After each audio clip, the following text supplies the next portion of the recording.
উম্মত, তুমি আমার এত বড় বেইজ্জতি কেমনে করলা? আমি 23টা বছর তোমাদের জন্য কেঁদেছিলাম। সারা রাত এশার নামাজের পরে নবী দাঁড়াইছে কানতে কানতে, ফজরের আজান পর্যন্ত নবী উম্মতের জন্য দোয়া করছে আর চোখের পানি ফেলছে।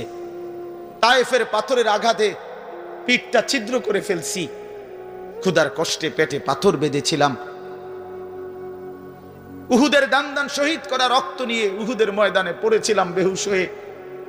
ঘরের চুলায় 3 মাস আগুন জ্বলে নাই। এত কষ্ট, এত চোখের পানি, এত ক্ষুধার কষ্ট, এত রক্ত, বিনিময়ে উম্মত এটা কি নিয়ে আসলাম?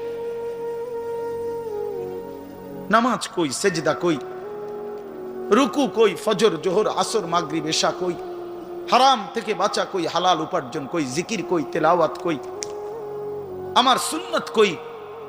কেমনে এমনে ভুলে গেলা উম্মত? আমার এত বড় বেইজ্জত